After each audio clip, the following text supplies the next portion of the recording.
अस्सलाम वालेकुम दोस्तों, आज की इस वीडियो में हम बात करने वाले हैं स्टिपेंडियम हंगरी कम स्कॉलरशिप के बारे में, जो कि 2023-24 के बारे में। तो यहाँ पे अगर आप देखें, ये मेरे पास इनका ऑफिशियल पेज है हायर एजुकेशन कमीशन का, जहाँ पे ये वाली पोस्ट की गई है 2 दिन पहले। तो यहाँ पे अगर आप देखते हो तो यहाँ पे इसकी जो लास्ट डेट है वो 16 जनवरी है 2023, और उसके बाद जो है आपने इसकी ऑफिशियल वेबसाइट के ऊपर जाके इसको ऑनलाइन अप्लाई करना है। बेसिकली मैं यहाँ पे अगर आपको बताता चलूँ तो HEC.gov.pk वाली जो साइट है, वहाँ पे आपको साइट डिटेल यहाँ पे मिल जाएगी कि क्या क्या इसका एलिजिबिलिटी क्राइटेरिया, अगर कौन से प्रोग्राम ये करवा रहे हैं। तो यहाँ पे जो है ये इनकी ऑफिशियल वेबसाइट है HEC.gov.pk। यहाँ पे जैसे ही आप आएंगे तो लिंक आपको डिस्क्रिप्शन में मिल जाएगा। जैसे ही आप यहाँ पे आएंगे तो यहाँ पे ये सारा क्राइटेरिया दिया हुआ है। मैं आपको इस वीडियो में बताऊंगा कि आपने इसको ऑनलाइन अप्लाई कैसे करना है। इससे पहले भी मैंने एक वीडियो बनाई हुई है स्टिपेंडियम हंगरी कम स्कॉलरशिप के बारे में, लेकिन इसके अंदर मैं आपको प्रॉपर डिटेल के साथ बताऊंगा कि आपने इसको ऑनलाइन अप्लाई कैसे करना है। अब यहाँ पे इंट्रोडक्शन की बात कर लेते हैं। तो बेसिकली आपको पाकिस्तानी नेशनल होना चाहिए। उसके बाद जो है ये वाले जो प्रोग्राम करवाए जा रहे हैं, इसके अंदर बैचलर है, मास्टर है, 1 टायर मास्टर है और PhD डिग्री है। इसके बाद जो है यहाँ पे स्कॉलरशिप की जो टाइप्स उन्होंने बताई हुई है, बैचलर के मतलब आफ्टर 12 ईयर एजुकेशन आपकी होनी चाहिए। तो जो है आप लोग बैचलर के लिए अप्लाई कर सकते हैं। मास्टर के लिए जो है आपकी 12 ईयर एजुकेशन, 1 टायर मास्टर या आई थिंक 1 ईयर या 2 ईयर का होता है। इसी तरह 16 ईयर एजुकेशन वाला जो है यहाँ पे आप लोग देख सकते हो। फिर PhD की डिग्री जो है वो अगर आप करना चाहते हैं तो वो आफ्टर 17 और 18 ईयर एजुकेशन यानी कि मास्टर के बाद जो है आप PhD कर सकते हैं। तो यहाँ पे हम बात कर लेते हैं एलिजिबिलिटी क्राइटेरिया की। बेसिकली यहाँ पे जो है आपको पाकिस्तानी नेशनल होना चाहिए। उसके बाद जो है applicant enrolled in last year of the existing study, यानी कि अगर आप फ़र्ज़ करें कि आपने मतलब अप्लाई करना है बैचलर के लिए, तो बैचलर के लिए आपका मतलब सेकंड ईयर में होना लाजमी है। अगर आप मास्टर के लिए कर रहे हो तो आपका जो लास्ट सेमेस्टर चल रहा है या लास्ट 7th या 8 जो भी है, तो आप उसमें एनरोल्ड हो तो आप इसके लिए अलाउ है, अप्लाई कर सकते हैं। देन इसके बाद आपकी एज लिमिट उन्होंने बताई हुई है कि 18 साल होनी चाहिए, ठीक है। मिनिमम जो एज है उससे ऊपर यहाँ पे मेंशन नहीं है। देन इसी तरह फॉर बैचलर ग्रेजुएट और मास्टर के लिए जो है आपके जो मतलब DVM डी फार्मेसी, उसके बाद मेडिसिन, डेंटिस्ट, ETC, उसके बाद ये वाली चीज़ें मतलब प्रोग्राम है। उसके बाद applicant must have complete HSSC यानी कि जो आपके हायर सेकेंडरी स्कूल सर्टिफिकेट्स हैं और इंटर, वो वाले आपके कंप्लीट होने चाहिए। यहाँ पे आप लोग देख सकते हो। इसी तरह यहाँ पे मास्टर के लिए जो है आपकी बैचलर की जो ट्रांसक्रिप्ट हैं और डिग्रीज हैं वो कंप्लीट होनी चाहिए। फिर इसी तरह आपकी ये सारा उन्होंने बताया हुआ कि अगर आपने PhD करनी है तो PhD के लिए मास्टर MPhil या मतलब MS के जो डॉक्यूमेंट्स है वो कंप्लीट होने चाहिए। तो इस तरह से जो है ये वाली चीज़ें मतलब अगर आप एलिजिबल इस वजह से हो सकते हैं कि अगर आपकी ये चीज़ें कंप्लीट होंगी तो। देन उसके बाद यहाँ पे उन्होंने लिखा है कि आपने जो है the applicant must fill all the field of Hungary application form and HEC application form. यहाँ पे 2 फॉर्म होंगे। पहले आपने जो है जो स्टिपेंडियम हंगरी कम की जो वेबसाइट है वहाँ पे अप्लाई करना है। देन उसके बाद आपको मैं बताऊंगा कि आपने जो है HEC के पोर्टल के ऊपर कैसे अप्लाई करना है। उसके बाद यहाँ पे उन्होंने क्या है, certificates, degree, transcript must be attested, मतलब अथॉरिटी से आपके टेस्ट होने चाहिए। IBCC से कैसे टेस्ट करवाना है और HEC से मतलब कैसे आपने टेस्ट करवाने हैं, और मोफा से आप कैसे डॉक्यूमेंट से टेस्ट करवाओगे, ये तीनों वीडियो मैंने बनाई हुई हैं, इसी चैनल के ऊपर मिल जाएंगी। ऊपर आपको आई बटन के ऊपर भी लिंक मिल जाएगा कि IBCC से और HEC से आपने कैसे जो है टेस्ट करवाना है। अब यहाँ पे लिखा हुआ है IELTS और TOEFL score are required where applicable by Hungarian side. वहाँ के जो साइड है वहाँ के लिए जो IELTS और TOEFL रिक्वायर्ड होगा। बाकी यहाँ पे आप चीज़ें चेक कर सकते हैं। यहाँ पे जैसे लिखा हुआ है आप चीज़ें ये सारी पढ़ सकते हैं। यहाँ पे नॉन एलिजिबिलिटी क्राइटेरिया में वो बता रहे हैं कि जो है आप अगर डुअल नेशनैलिटी रखते हो तो फिर आप इसके लिए अप्लाई नहीं कर सकते, या आपके मतलब मिस रिप्रेजेंट है एनी इन्फॉर्मेशन तो भी आप इसके लिए अप्लाई नहीं कर सकते। अब हम बात कर लेते हैं फाइनेंशियल कवरेज की, यानी कि ये वाली स्कॉलरशिप आपको क्या क्या फाइनेंशियल बेनिफिट देगी। तो यहाँ पे जो है आपको अकोमोडेशन, हेल्थ फंडिंग, प्रोविजन तेल के लिए आप जो है यहाँ पे जाके अबाउट में इनकी जो वेबसाइट है वहाँ पे जाके चेक कर सकते हैं। तो आपने इस लिंक के ऊपर क्लिक करना है। जैसे आप इस लिंक के ऊपर क्लिक करेंगे तो यहाँ पे मैं आपको बता दूं कि जो मतलब ये स्कॉलरशिप कवरेज करेगी, यहाँ पे अगर आप देखें जैसे बैचलर, मास्टर, 1 टायर और ये सारे प्रोग्राम्स के लिए उन्होंने बताया हुआ है कि ट्यूशन फीस कवरिंग होगी। उसके बाद यहाँ पे मंथली स्टिपेंड आपको दी जाएगी अकोमोडेशन वगैरह के लिहाज से, फिर सारा कुछ, फिर मेडिकल इंश्योरेंस वगैरह है। इस तरह डॉक्टरल प्रोग्राम के अंदर भी ये सारी चीज़ें, तो आप ये चीज़ें चेक कर सकते हैं कि ये वाली स्कॉलरशिप क्या क्या कवर करेगी। अब हम बात कर लेते हैं कि इस स्कॉलरशिप के अंदर कौन कौन से प्रोग्राम अवेलेबल हैं। तो यहाँ पे आप लोग चेक कर सकते हैं जैसे कि मतलब डिफरेंट किस्म की यूनिवर्सिटीज़ हैं और सारा कुछ यहाँ पे आपको अवेलेबल है कि आप क्या क्या यहाँ पे बेसिकली यहाँ पे उन्होंने लिंक दिया हुआ है, आप यहाँ पे जाएंगे तो यहाँ पे आप इंस्टीट्यूट्स वगैरह और अपनी डिग्री के अकॉर्डिंग वो सारा कुछ चेक कर सकते हैं। यहाँ पे नीचे उन्होंने यूनिवर्सिटीज़ वगैरह के बारे में बताया हुआ है कि अगर जो आपने मेडिसिन या डेंटिस्ट्री वगैरह की जो मतलब डिग्रीज वगैरह है उनके लिए ये वाली यूनिवर्सिटीज़ वगैरह उन्होंने बताई हुई हैं फैकल्टी ऑफ मेडिसिन के लिए इन हंगरी। अब यहाँ पे जो है आपने इस लिंक के ऊपर क्लिक करना है, तो जैसे आप इस लिंक के ऊपर क्लिक करेंगे तो आपके पास स्टडी फाइंडर ऑप्शन आ जाएगा। यहाँ से जो है आप कीवर्ड चूज़ कर सकते हैं कि मतलब अपनी फील्ड को सर्च कर सकते हैं ऑल प्रोग्राम्स के अकॉर्डिंग, जो भी मतलब आप सर्च करना चाहते हैं। फ़र्ज़ करें आपने जैसे यहाँ पे एग्रीकल्चर इंजीनियरिंग है या कोई भी मतलब आपकी डिग्री है उसके अकॉर्डिंग आपने यहाँ पे कीवर्ड यहाँ पे डालना है तो आपको जो है वो मिल जाएगा कि कौन सी यूनिवर्सिटी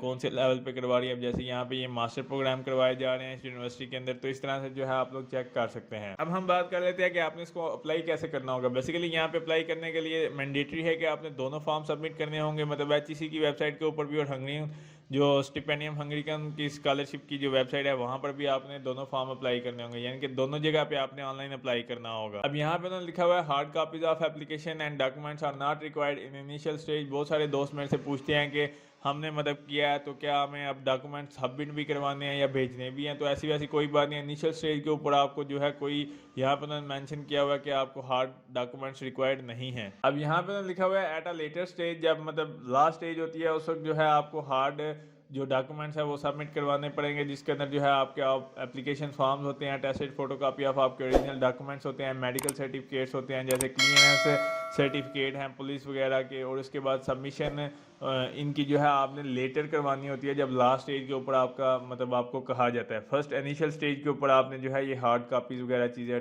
अटेस्टेड या सारा कुछ करवा के रख लेना, लेकिन जो है सबमिट नहीं करवाना। अब देखें तो यहाँ पे लिखा हुआ है स्टेप 1 के ऊपर जो है आपने एप्लीकेशन जो भी मतलब तमाम एप्लीकेट जो मतलब अप्लाई करना चाहते हैं वो जो है हंगरियन साइट के ऊपर जो है अप्लाई करेंगे, यानी कि ये वेबसाइट दी हुई है, ये PDF है, आप यहाँ पे चेक कर सकते हैं। यहाँ पे लिखा है all application shall be submitted through online application system off campus. तो यहाँ पे आप लोग देखना है। देन दूसरे स्टेप में जो है आपने HEC की जो वेबसाइट है वहाँ पे अपलोड करना है। 16 जनवरी लास्ट डेट है। अब यहाँ पे लिखा है submission of online application at stipendium और HEC दोनों के ऊपर मैंडेटरी है, ठीक है। इन केस कि अगर आप एक में करते हैं और एक में नहीं करते तो आपकी जो है वो एप्लीकेशन ख़त्म हो जाएगी। अब यहाँ पे एक और इम्पॉर्टेंट चीज़ है, वो है आपके हैट और यूसेट टेस्ट के स्कोर के बारे में।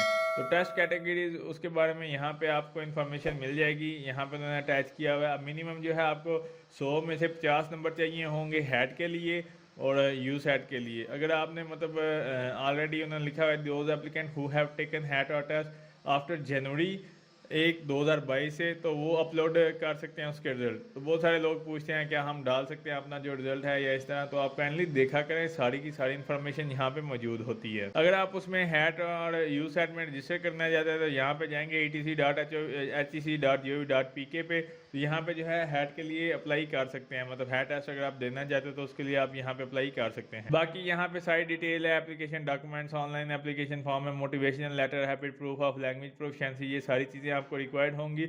और कौन कौन से प्रोग्राम के लिए, तो ये सारा कुछ उसके सामने लिखा हुआ है, आपने ये सारा कुछ चेक कर लेना है। अब यहाँ पे अगर आप देखें तो यहाँ पे ये वही चीज़ है जो मैं आपको ऑलरेडी बता चुका हूँ, एडिशनल डिटेल यानी कि एडिशनल इंस्ट्रक्शन है, जिसके अंदर जो है आपका research plan, letter of recommendation आपको चाहिए होंगे, स्टेटमेंट ऑफ सुपरवाइजर चाहिए होगी। तो वो सारा कुछ यहाँ पे आप लोग चेक कर सकते हैं। कैसे आपने सबमिट करवानी है सारा कुछ आपको इस वीडियो में बताऊंगा। तो यहाँ पे उन्होंने ऑप्शन दिया हुआ है कि यहाँ पे अगर result waiting candidate and previous HEC nominees of this scholarship, तो वो यहाँ पे क्लिक करेंगे बिफोर अगस्त 1, 2023 से। तो ये सारा कुछ यहाँ पे आप लोग चेक कर सकते हैं कि क्या हमारा रिजल्ट आया तो हम अप्लाई कर सकते हैं या नहीं। तो सारा कुछ यहाँ पे उन्होंने मेंशन किया हुआ है, काइंडली आप सारा कुछ चेक किया करें। तो अप्लाई प्रोसीजर शुरू करने से पहले आपको एक और चीज़ बताता चलो कि अगर आपको कोई भी मसला आता है या किसी किस्म का कोई आपने सवाल पूछना होता है तो ये हमारा पेज है प्रोफेशन कॉर्नर। तो यहाँ पे आप आएंगे फेसबुक के पेज के ऊपर, यहाँ पे आप इसको लाइक भी कर सकते हैं। अगर आप इसको मैसेज करना चाहें मैसेंजर के ऊपर तो आप मैसेज भी कर सकते हैं, अदरवाइज व्हाट्सएप भी कनेक्टेड है तो आप वहाँ पर भी मैसेज करके पूछ सकते हैं। ये इनकी ऑफिशियल वेबसाइट है stipendiumhungaricum.hu/apply। यहाँ पे आप आएंगे तो यहाँ पे आप लोग चेक कर सकते हैं, आपने इसको स्क्रॉल करना है। बेसिकली जैसे आप इसको स्क्रॉल करेंगे नीचे आपके पास ऑप्शन है अप्लाई का, आपने यहाँ पे अप्लाई हेयर के ऊपर क्लिक करना है। जैसे आप अप्लाई हेयर के ऊपर क्लिक करेंगे तो आपके सामने किस तरह से पेज ओपन हो जाएगा।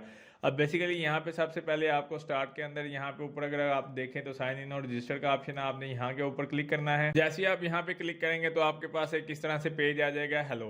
अब यहाँ पे अगर आप पुराने यूज़र होंगे तो आपका अकाउंट लगा होगा, अगर आप न्यू यूज़र हैं जैसे कभी हम न्यू यूज़र के लिए अप्लाई कर रहे हैं तो I am a new applicant के ऊपर आप क्लिक करेंगे तो यहाँ पे सबसे पहले आप एक ईमेल डालोगे जिसके ऊपर आपको एक लिंक आएगा। तो अब यहाँ पे अगर आप देखें यहाँ पे आपके पास ऑप्शन है क्लिक हेयर टू रजिस्टर, आपने यहाँ के ऊपर क्लिक करना है। जैसे आप यहाँ पे क्लिक करेंगे तो आपके पास ऑप्शन आ जाएगा योर फुल नेम और उसके बाद आपने यहाँ पे जो है चूज़ अ पासवर्ड। तो यहाँ पे आपने अपना नाम डालना है, जो भी आपका नेम है फुल नेम आपने लिखना है और उसके बाद यहाँ पे आपने जो है पासवर्ड जो भी आप जनरेट करना चाहते हैं वो आप पासवर्ड रखेंगे। देन उसके बाद आपने यहाँ पे रजिस्टर के ऊपर क्लिक कर देना है। जैसे आप यहाँ पे क्लिक करेंगे तो आपका जो है अकाउंट क्रिएट हो जाएगा। अब यहाँ पे आप देखें तो यहाँ पे आपके पास ऑप्शन आ गया है कि यहाँ पे आपने अपना मोबाइल नंबर देना है, ये ऑप्शन। देन उसके बाद जो है आपके पास ऑप्शन है यहाँ पे I have a reference code, अगर आपके पास है तो ठीक है, अदरवाइज ज़रूरत नहीं है। देन उसके बाद यहाँ पे आपने नीचे जाना है, इनको आपने चेक मार्क कर देना है, ये इस तरह से होंगे तो आपने इसको चेक मार्क करने के बाद जो है आपने यहाँ पे कंटिन्यू के ऊपर क्लिक कर देना है। जैसे आप कंटिन्यू के ऊपर क्लिक करोगे तो आपके सामने ये वाला पेज ओपन हो जाएगा। अब बेसिकली यहाँ पे जो है आप कोई भी जो भी मतलब यहाँ पे what do you want to study, उसके बाद यहाँ से आपने प्रोग्राम चूज़ कर लेना है और यहाँ से आप फ़र्ज़ करें कि मैकेनिकल का हम लिख लेते हैं कि आप मैकेनिकल में करना चाहते हो या किस में करना चाहते हो, डिग्री या प्रोग्राम जो भी है। तो आपने यहाँ पे इसको बेसिकली सर्च के ऊपर क्लिक करना है। जैसे आप सर्च के ऊपर क्लिक करेंगे तो यहाँ पे फाइंड प्रोग्राम स्टार्ट हो जाएंगे, जो भी कोर्स अवेलेबल होगा और जो भी यूनिवर्सिटी यहाँ पे करवा रही होगी वो यहाँ पे आ जाएगा और उसके नीचे अप्लाई का बटन दिया होगा। अब फाइंड प्रोग्राम्स के अंदर अगर आप देखते हो तो यहाँ पे आपके पास ऑप्शन है सर्च ऑल इंस्टीट्यूट, उसके बाद है चूज स्पेसिफिक इंस्टीट्यूशन। तो यहाँ में से आप कोई भी जो मतलब इंस्टीट्यूट है आप उसको चूज़ कर सकते हो या प्रोग्राम को चूज़ कर सकते हो। नीचे मैंने मेडिसिन का जो कीवर्ड डाला था और साथ में बैचलर डिग्री थी, यहाँ पे आप देख सकते हो यहाँ पे एकेडमिक ईयर को हम 2023-24 कर रहे हैं और यहाँ पे जो भी आप लैंग्वेज में जैसे कि इंग्लिश में अगर आप करना चाहते हो तो आप इन सारे फिल्टर्स को ऑफ करके जस्ट इंग्लिश को रखेंगे और उसके जो है यहाँ पे आप देख सकते हो। अब यहाँ पे फाइंड प्रोग्राम्स के ऊपर आपने क्लिक करना है तो नीचे आपके पास जो है जितने भी प्रोग्राम्स होंगे वो आपके पास आ जाएंगे। अब यहाँ पे फर्ज करें ये जैसे कि BSc health care and disease prevention है, हमने इसके ऊपर अप्लाई करना है। इसकी जो डेडलाइन है वो यहाँ पर दी हुई है 16 जनवरी है। उसके बाद यूरोप बुडापेस्ट टाइम के मुताबिक जो है, उसके बाद यहाँ पे अगर आप इसके बारे में मजीद इन्फॉर्मेशन चाहते हो तो आपने मोर इन्फॉर्मेशन के ऊपर क्लिक करना है। तो जैसे ही आप इसके ऊपर क्लिक करेंगे यहाँ पे जो है आप देख सकते हो स्टडी लोकेशन जो है हंगरी है, उसके बाद एकेडमिक फील्ड आपको बताया हुआ है, उसके बाद बैचलर डिग्री है 8 सेमेस्टर होंगे। देन उसके बाद यहाँ पर उन्होंने बताया हुआ है कि स्टडीज़ कॉमर्स 1 सितंबर 2023 हेल्थ साइंस की फील्ड है। इसके बाद क्वालिफिकेशन सारी उन्होंने यहाँ पे मेंशन की हुई है, आप लोग चेक कर सकते हो। इसके अंदर उन्होंने बताया हुआ है कि कौन से जो सिटीज़ हैं वो अप्लाई कर सकते हैं। यहाँ पे आपने चेक कर लेना है कि क्या पाकिस्तान वाले भी यहाँ पे मौजूद हैं। तो यहाँ पे अगर आप देखें तो ये पाकिस्तान वाले भी अप्लाई कर सकते हैं, रशिया फिलीपीन सारे यहाँ पे अप्लाई कर सकते हैं। उसके बाद ये जो लैंग्वेज मतलब कोर्स की लैंग्वेज है वो यहाँ पे अगर आप देखें तो वो भी इंग्लिश में है। और देन उसके बाद आपको लैंग्वेज रिक्वायर्ड होगी वो B1 टेस्ट होगा, यानी कि B1 आपको चाहिए होगी इंग्लिश। ये उनका एक टेस्ट होता है B1 C1 C2 इस तरह से, मतलब आपकी इंग्लिश प्रोफिशिएंसी के लिहाज से। उसके बाद उन्होंने लिखा हुआ है लेटर ऑफ मोटिवेशन भी आपको चाहिए होगा। उसके बाद बाकी रिक्वायर्ड डॉक्यूमेंट्स यहाँ पे उन्होंने मेंशन किए हुए हैं। ओवरव्यू उन्होंने बताया हुआ है, प्रोग्राम का स्ट्रक्चर बताया, आप सारा कुछ यहाँ पे डिटेल के साथ पढ़ सकते हैं। अब आपने इसको अप्लाई कैसे करना है तो यहाँ पे आपके पास ऑप्शन है अप्लाई नाउ का, आपने बेसिकली अप्लाई नाउ के ऊपर क्लिक करना है। अब जैसे ही आप अप्लाई नाउ के ऊपर क्लिक करेंगे सबसे पहले आपके पास ऑप्शन आ जाएगा प्रायोरिटीज़ का। इसके अंदर उन्होंने सारा कुछ दिया हुआ है, in case of applying doctoral BA BSc, मतलब ये सारी चीज़ें हैं जो कि इंपॉर्टेंट इंस्ट्रक्शन है, आपने ये एक दफ़ा देख लेनी है। देन उसके बाद यहाँ पे आपके पास ऑप्शन है प्रोफाइल का, तो आपने प्रोफाइल के ऊपर क्लिक करना है। बेसिकली प्रोफाइल के अंदर आपका सबसे पहले फर्स्ट नेम लास्ट नेम, उसके बाद आप यहाँ पे आइडेंटिफिकेशन डॉक्यूमेंट्स आपको दोनों में से एक चाहिए होगा। अब ये नहीं है कि अगर आप बोलेंगे पासपोर्ट रिक्वायर्ड है या नहीं, तो यहाँ पे पासपोर्ट अगर आपके पास है, ID कार्ड नहीं है तो आप पासपोर्ट के थ्रू अप्लाई कर सकते हो। अगर आपके पास ID कार्ड है तो आप यहाँ पे ID कार्ड के ऊपर क्लिक करेंगे। यहाँ पे अगर आप देखें आपका फैमिली नेम जैसे फर्स्ट नेम लास्ट नेम था, प्रीवियसली फैमिली नेम बहुत सारा ऐसा होता है कि आपके जो डॉक्यूमेंट्स हैं वो चेंज होते हैं, तो अगर इस तरह का कोई इशू था तो वो भी आप लिख सकते हो। अब यहाँ पे देखें जैसे आप पासपोर्ट को क्लिक करेंगे तो ये मैंडेटरी हो जाएगा, ID कार्ड के ऊपर क्लिक करेंगे तो ये खत्म हो जाएगा। यानी कि अगर आपके पास पासपोर्ट है तो आप पासपोर्ट अप्लाई कर सकते हैं, अगर आपके पास ID कार्ड है तो आप ID कार्ड को चूज़ करेंगे तो ये मैंडेटरी नहीं है, आप इसको फिर छोड़ भी सकते हैं। तो आपका जेंडर क्या है आपने वो यहाँ से चूज़ कर लेना है। देन उसके बाद यहाँ पे आप देख सकते हैं सिटीजनशिप आपकी क्या है, उसके बाद कंट्री ऑफ रेजिडेंस आपकी कौन सी है। अब जैसे आपने ID कार्ड चूज़ किया था तो ये मैंडेटरी हो गया, आपने यहाँ पे इसकी सारी डिटेल लिखनी है कि कब इशू हुआ था, सारा कुछ, मदर का नेम क्या है, मदर की मतलब जो प्रीवियस नेम है वो क्या था। तो वो सारा लिखने के बाद उसके बाद यहाँ पे अगर आप देखें ये आप यहाँ पे ये देखें ये क्वेश्चन जो है आपके पास ऑप्शनल है, यानी कि सोशल सिक्योरिटी अगर आपके पास है तो ठीक है, हंगरियन टैक्स आईडी भी नहीं होगी, इसी तरह कंप्यूटर CNSE जो आपका कार्ड है वो यहाँ पे आपने लिखना है। उसके बाद फॉर्मल फ़ोटो आपने लगानी है, यहाँ पे उन्होंने लिखा हुआ है JPEG साइज़ में होनी चाहिए, यहाँ पे आप चेक कर सकते हैं, या पासपोर्ट साइज़ में 30x45, तो 2 MB से ज़्यादा नहीं होनी चाहिए। तो उस तरह की एक फॉर्मल फ़ोटो आपने लगानी है। कोशिश करें कि एज अ प्रोफेशनल, जैसे कि ब्लू बैकग्राउंड या वाइट बैकग्राउंड पिक्चर होती है तो वो यहाँ पे अपलोड करें। देन उसके बाद जो है आपने यहाँ पे नेक्स्ट के ऊपर क्लिक कर देना है, या सेव एज ड्राफ्ट करेंगे तो फिर ये सेव हो जाएगी, तो आपने नेक्स्ट के ऊपर क्लिक करना है। तो जैसे ही आप इसको नेक्स्ट के ऊपर क्लिक करेंगे तो आपके पास ऑप्शन आ जाएगा कॉन्टैक्ट इन्फॉर्मेशन का, जिसके अंदर आपका ईमेल होगा, मोबाइल नंबर होगा, उसके बाद आप जिस जगह पे रह रहे हो वो, उसके बाद मोबाइल नंबर, अगर आपका हाउस नंबर है वो, स्काइप की आईडी यहाँ पे लाजमी रिक्वायर्ड होगी, क्योंकि इंटरव्यू के लिए आपको स्काइप यहाँ पे ज़रूरी है और ये मैंडेटरी है। अगर आपने स्काइप नहीं बनाया तो कोई इशू नहीं है, आप जाके स्काइप डाउनलोड करो, मोबाइल पे कर लो, या जैसे आप नॉर्मली किसी भी व्हाट्सएप का या फेसबुक का अकाउंट क्रिएट करते हैं, नेम डालो, पासवर्ड डालो, ईमेल डालो, तो आपका स्काइप का अकाउंट क्रिएट हो जाएगा। उसके बाद सिटी टाउन कौन सा है, उसके बाद इन केस ऑफ इमरजेंसी अगर वहाँ पे आपको कुछ हो जाता है तो किसी ऐसे बंदे का नाम जो कि मतलब आपकी फैमिली रिलेटेड हो, जो आपके घर वालों को इन्फॉर्म कर दे, तो उसका name, email address, phone number वगैरह, उसके साथ आपका रिलेशनशिप क्या है वो यहाँ से आपने लिखना है। तो लिखने के बाद जो है आपने इसको जो है नेक्स्ट के ऊपर क्लिक कर देना है। थर्ड नंबर के ऊपर आपके पास ऑप्शन है एजुकेशन का। एजुकेशन की डिटेल यहाँ पे आपने बतानी है। अगर आप देखें यहाँ पे लेवल ऑफ एजुकेशन आपका क्या है, जैसे कि आप बैचलर डिग्री कर रहे हैं, बैचलर के लिए अप्लाई कर रहे हैं तो आपकी इंटर कंप्लीट होनी चाहिए, यहाँ पे आप चेक कर सकते हैं आपका इंटर कंप्लीट होना चाहिए, सेकेंडरी एजुकेशन है या प्री एजुकेशन जो भी। अगर आप मास्टर के लिए अप्लाई कर रहे हो तो आपकी बैचलर डिग्री कंप्लीट होनी चाहिए। उसके बाद स्टेटस ऑफ स्टडी आपकी क्या है वो यहाँ से आपने बताना है, फिनिश हो चुकी है या अभी वैलिड है या सस्पेंडेड आपको निकाला गया है। तो उसके बाद यहाँ पे अगर आप देखें ऑफिशियल स्कूल का नेम जो था वो, उसके बाद स्टार्ट ऑफ स्टडी कब हुई थी, देन उसके बाद जो है प्रोग्राम का नेम क्या था, साइंटिफिक डिसिप्लिन, उसके बाद नॉमिनल लेंथ ऑफ प्रोग्राम, यानी कि आपके प्रोग्राम की लेंथ क्या थी, 1 माह 2 माह जितनी भी थी, 2 साल 4 साल 6 साल जो भी थी। देन उसके बाद सब फील्ड्स वगैरह हैं। अब ये जो स्टैटिक वाले क्वेश्चन है ये आपने लाजमी फिल करने हैं, जैसे कि मोड ऑफ स्टडी आपका कौन सा था तो वो यहाँ से आप चूज़ कर सकते हो, फुल डिग्री था, पार्शियल डिग्री था। देन उसके बाद country, city, study of location क्या था, डिप्लोमा का भी इशू किया गया था। सारा कुछ आपने लिखने के बाद आपके टोटल नंबर CGPA क्या था, लिखने के बाद आपने इसको जो है, अगर आप दूसरे मतलब जैसे कि आप फ़र्ज़ करें कि आपने बैचलर की है और इंटर की करना चाहते हैं तो आप इंसर्ट न्यू ब्लॉक के ऊपर क्लिक करेंगे तो सेम आपके पास एक इस तरह का पेज ओपन हो जाएगा। देन इसके बाद यहाँ पे है नेपच्यून कोड, इफ़ एनी, अगर आपके पास कोड है तो ठीक है, ये आपके लिए नहीं है, अगर आपके पास है तो ठीक है, अदरवाइज़ एजुकेशन ID नंबर ये भी आपका नहीं होगा। फिर ये जो मैंडेटरी हैं ये, जैसे हैव यू एवर स्टडी, क्या आपने कभी पहले एजुकेशन की है हंगरियन में, तो येस और नो आपने बताना है। Have you ever been scholarship, मतलब आपको मिली है या नहीं। उसके बाद यहाँ पे are you are self finance student, यहाँ पे आप बताओगे कि करंटली सेल्फ फाइनेंस हो या नॉट सेल्फ फाइनेंस हो, वो डिपेंड करता है। In case of self finance student तो यहाँ पे अगर आपने इसको चूज़ किया होगा yes currently I am self finance, तो आपने यहाँ पे क्लिक करना है। यहाँ से आप बताएंगे, यहाँ पे आप बताएंगे यूनिवर्सिटी चूज़ करेंगे, करंट यूनिवर्सिटी आपकी कौन सी है, अगर तो आपकी है तो ठीक है, अदरवाइज़ आप इसको अदर कर सकते हैं। अब यहाँ पे सेल्फ फाइनेंस नहीं होगा तो आपने नो ही करना है। देन उसके बाद जो है आप इसको नेक्स्ट के ऊपर क्लिक कर सकते हैं। जैसे आप यहाँ पे इसको नेक्स्ट के ऊपर क्लिक करेंगे आपके पास ऑप्शन है लैंग्वेजेस का। यहाँ पे आपकी जो नेटिव लैंग्वेज है वो यहाँ से आपने चूज़ कर लेनी है। यहाँ से जो भी आपकी नेटिव लैंग्वेज होगी वो यहाँ से आप चूज़ करेंगे, जैसे कि आपकी इंग्लिश नेटिव लैंग्वेज है या जो भी है। अब जैसे यहाँ से हम देख लेते हैं, यहाँ पे अगर आपको इंग्लिश का ऑप्शन मिलता है, दैन उसके बाद यहाँ पे अगर आपकी कोई और लैंग्वेज है वो भी आप यहाँ पे चूज़ कर सकते हैं। दैन उसके बाद would you like to perform your studies in Hungarian selected full degree programme, yes और नो यहाँ में आपने बताना है। देन उसके बाद जो है आपने इसको नेक्स्ट ऊपर क्लिक कर देना है। अब यहाँ पे एम्प्लॉयमेंट डिटेल है, अगर आपने किसी जगह पे काम किया हुआ है तो आप यहाँ पे इस फॉर्म को फिल कर सकते हैं, यानी कि एज एक्सपीरियंस अगर आपने कहीं पे काम किया हुआ है तो आप यहाँ पे कर सकते हैं, अदरवाइज़ आप इसको खाली भी छोड़ सकते हैं। आपने इंसर्ट न्यू ब्लॉक के ऊपर क्लिक करना है तो ये ऐसे ओपन हो जाएगा, जिसके अंदर आप जिस जगह पे काम करते रहे थे उस कंपनी का नेम, उसके बाद बिजनेस सेक्टर क्या था, आपकी पोजीशन क्या थी, उसके बाद कब शुरू किया था, कब ख़त्म किया था।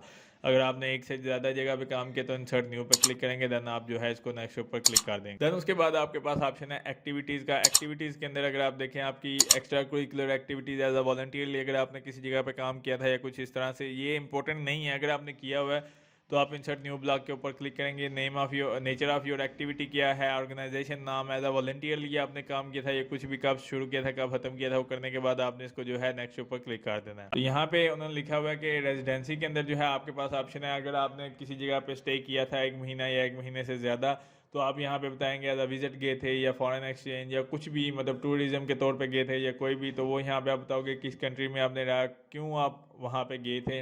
अगर आपने एक मतलब फ़र्ज़ करें पाकिस्तान के अलावा अगर आपने किसी जगह पे घूमे फिरे हो तो, अदरवाइज़ ये इंपॉर्टेंट नहीं है, आप इसको मतलब जो है यहाँ पे डिलीट भी कर सकते हैं, ये इंपॉर्टेंट नहीं है। अगर आप गए हो तो फिर आपने लिखना है। और उसके बाद आपके पास ऑप्शन है मोटिवेशन का, मोटिवेशन लेटर बेसिकली यहाँ पे आपको रिक्वायर्ड होगा। तो यहाँ पे उसके अंदर आपने बताना है कि इंट्रोड्यूस योर बैकग्राउंड, ठीक है। देन उसके बाद and support of your application, ये शॉर्ट होगा। ये आपने उसके बाद why are you suitable candidate for this scholarship, ठीक हो गया। अब ये चीज़ें आपकी मोटिवेशन लेटर के अंदर मौजूद होनी चाहिए। उसके बाद ये सम पॉइंट्स हैं जो कि आपने जब आप इसको मतलब आंसर दोगे तो ये वाले आपने क्वेश्चन के जो मतलब कुछ पॉइंट्स हैं तो इसको सामने रखते हुए आपने जो है इस मोटिवेशन लेटर को लिखना है, ठीक है। अब यहाँ पे तकरीबन 1500 से 4000 कैरेक्टर की गुंजाइश है, तो आप लिख सकते हैं मतलब कि ये why have you chosen to apply this programme, ये ऊपर उन्होंने बताया हुआ कि कुछ इंट्रोड्यूस आपने करवाना है अपने बारे में और इस तरह से, और नीचे उन्होंने ये कुछ पॉइंट्स दिए हुए हैं कि जो कि आपको हेल्प करेंगे जब आप मतलब इस क्वेश्चन के आंसर देंगे। तो आपने ये लाजमी मतलब जो है इन क्वेश्चन को मद्देनज़र रखते हुए आपने इसको अप्लाई करना है, यानी कि लिखना है इस मोटिवेशन लेटर को, जो कि 1500 से 4000 कैरेक्टर के दरमियान होना चाहिए, या 4000 भी कर सकते हो आप। देन उसके बाद जो है आपने इसको नेक्स्ट के ऊपर क्लिक कर देना है। तो जैसे ही आप नेक्स्ट के ऊपर क्लिक करेंगे तो आपके पास ऑप्शन है डॉक्यूमेंट्स का। डॉक्यूमेंट्स के बारे में आप चेक कर सकते हैं, सारी डिटेल यहाँ पे मौजूद है। अब यहाँ पे आपने सारे डॉक्यूमेंट्स बारी बारी अपलोड करने होंगे, जो जो यहाँ पे रिक्वायर्ड होंगे, जो यहाँ पे उन्होंने मेंशन किए होंगे, आपने एक दफ़ा देख लेना है। जैसे कि अगर आप बैचलर का कर रहे हो तो बैचलर की जो भी ट्रांसक्रिप्ट वगैरह हैं वो यहाँ पे आपको रिक्वायर्ड होंगी। यहाँ पे सिर्फ ये है कि आपने बेसिकली इसको अपलोड करना होगा, जैसे कि उन्होंने लिखा हुआ है proof of language motivation letter, फिर उसके बाद ट्रांसक्रिप्ट, उसके बाद पासपोर्ट और ID कार्ड। तो यहाँ पे ये जो है आपने अपलोड करना होगा। बारी बारी आप एक एक डॉक्यूमेंट अपलोड कर सकते हैं। You can only upload 10 MB का जो फाइल है, यानी कि you can only upload files up to 10 MB, 10 MB से ज़्यादा नहीं होने चाहिए, ठीक है। PDF PNG JPG फॉर्मेट में आप के डॉक्यूमेंट्स होने चाहिए, तो आपने इसको जो है अपलोड करना है। देन उसके बाद जो है आप इसको नेक्स्ट ऊपर क्लिक कर देंगे। नेक्स्ट ऊपर जब आप क्लिक करेंगे तो आपके पास चेकलिस्ट आ जाएगी, यानी कि आपके जो जो डॉक्यूमेंट्स आपने अपलोड किए होंगे, जैसे प्रूफ ऑफ फॉरेन लैंग्वेज है, उसके बाद ट्रांसक्रिप्ट है, पासपोर्ट है। तो जैसे ही आप इसको अपलोड करेंगे तो आपके ये ग्रीन में होंगे और आपके जो सारा कुछ यहाँ पे ऑलरेडी अपलोड होगा। तो यहाँ पे मेरा कुछ भी मैंने अपलोड नहीं किया इस वजह से। देन आपने इसको नेक्स्ट ऊपर क्लिक कर देना है। जैसे ही आप नेक्स्ट ऊपर क्लिक करेंगे तो ये बेसिकली मेडिकल फील्ड के बारे में है, जैसे कि medical info in case of consider important information, medical condition के बारे में है। फिर इसी तरह इंफॉर्मेशन सोर्स है, यानी कि please let us know how to you find, इस स्कॉलरशिप के बारे में आपको कैसे पता चला। फिर ये सारे क्वेश्चन हैं, अदर रेलिवेंट इन्फॉर्मेशन। आपने इसको करने के बाद बेसिकली लास्ट के ऊपर आपके पास ऑप्शन होगा सबमिट का, तो आपने इसको जो है सबमिट कर देना। तो इस तरह से जो है आपने इसको ऑनलाइन अप्लाई करना होगा। अब हम बात कर लेते हैं कि आपने इसको अप्लाई कर लिया है, इसको अप्लाई करने के बाद अब आपने HEC के ऊपर कैसे अप्लाई करना है। जैसे आप HEC के ऊपर आएंगे तो HEC के ऊपर अप्लाई करने के लिए आपको ये लिंक आपको डिस्क्रिप्शन में मैं दे दूंगा। यहाँ पे सबसे पहले तो मैं आपको बताता चलूँ कि आपकी प्रोफाइल कंप्लीट होनी चाहिए। जैसे ही आप HEC के पोर्टल के ऊपर आते हैं यहाँ पे, तो जैसे ही आप यहाँ पे आएंगे, अब मेरा जो ऑलरेडी प्रोफाइल कंप्लीट है, तो यहाँ पे अगर आप देखें तो यहाँ पे माई प्रोफाइल पे मैं क्लिक करता हूँ। जैसे मतलब आपने अपना अकाउंट क्रिएट करना है, तो जैसे ही आप अकाउंट क्रिएट करेंगे, अकाउंट क्रिएट करने के बाद आपकी जो इन्फॉर्मेशन है वो सारी यहाँ पे कंप्लीट होनी चाहिए, जिसके अंदर पर्सनल इन्फॉर्मेशन, कॉन्टैक्ट, उसके बाद एजुकेशन डिटेल, देन उसके बाद जो है एम्प्लॉयमेंट डिटेल वगैरह सारा कुछ आपका कंप्लीट होना चाहिए। आपने बारी बारी सारी चीज़ें जो है मतलब यहाँ पे आप कंप्लीट कर लेनी है, मतलब HEC के लिए, क्योंकि यहाँ आपको डिग्री अटेस्टेशन की भी ज़रूरत पड़ेगी। तो उसके लिए मैंने आपको ऑलरेडी बताया हुआ कि मैंने मतलब डिग्री अटेस्टेशन आप कैसे करवा सकते हो HEC से। जैसे जो है यहाँ पे आप अपनी प्रोफाइल कंप्लीट करने के बाद आपके पास यहाँ पे अगर आप देखें तो हंगेरियन स्कॉलरशिप प्रोग्राम है, आपने इसके ऊपर क्लिक करना है। तो जैसे आप इसके ऊपर क्लिक करोगे तो यहाँ पे आपके पास ऑप्शन आ जाएगा, आपकी प्रोफाइल सारी आपकी आ जाएगी। यहाँ पे आपने एक दफ़ा रिव्यू कर लेनी है। यहाँ पे आप उसको एडिट वगैरह तो नहीं कर सकोगे, लेकिन यहाँ पे आपने उसको रिव्यू कर लेना है। उसके बाद आप जो है यहाँ पे नेक्स्ट स्टेप के ऊपर क्लिक करेंगे। यहाँ पे अगर आप देखें इसी तरह आपकी एजुकेशन आ जाएगी, आपने एजुकेशन नेक्स्ट स्टेप के ऊपर क्लिक करना है। फिर इसी तरह यहाँ पे आपके पास चेक लिस्ट आ जाएगा। अब चेक लिस्ट के अंदर यहाँ पे है स्टिपेंडियम हंगरी में आपने चूज़ कर लेना है किस प्रोग्राम के लिए आप अप्लाई कर रहे हो, तो वो यहाँ से आपने बता देना है। दैन उसके बाद डिसिप्लिन कौन सा है, इंजीनियरिंग में है या कौन सा है। दैन उसके बाद सब्जेक्ट ऑफ स्टडी यहाँ पे आपके पास आ जाएगा, मैकेनिकल है या जो भी है। दैन उसके बाद आपने यहाँ के ऊपर क्लिक करने हैं चेक मार्क। दैन उसके बाद आपने इसको जो है नेक्स्ट स्टेप के ऊपर क्लिक कर देना है। अब बेसिकली यहाँ पे आपके पास है फॉरेन यूनिवर्सिटी, तो वहाँ की डिटेल जो भी हंगरी है कंट्री। दैन उसके बाद यहाँ पे अगर आप देखें तो यहाँ पे आपने फॉरेन यूनिवर्सिटी का नेम लिखना है, जो कि यहाँ पे आपको ऑलरेडी मिल जाएगा जब आप उसको किसी भी प्रोग्राम के लिए अप्लाई करेंगे, तो वो हंगरी जो वेबसाइट है वहाँ पे आपको मिल जाएगा। देन उसके बाद दूसरी यूनिवर्सिटी का भी आपने नेम देना है, डिपार्टमेंट कौन से में। यूनेस्को की वेबसाइट के ऊपर जाओगे तो वहाँ से जो है आप यूनिवर्सिटी की रैंकिंग भी चेक कर सकते हैं। उसके बाद आपका यहाँ पे ईमेल आ जाएगा और फ़ोन नंबर आ जाएगा। उसके बाद टाइटल ऑफ रिसर्च प्रपोजल आपने यहाँ पे लिखना है। देन उसके बाद आपका स्टेटमेंट ऑफ पर्पज आएगा और देन उसके बाद please check if this university is available.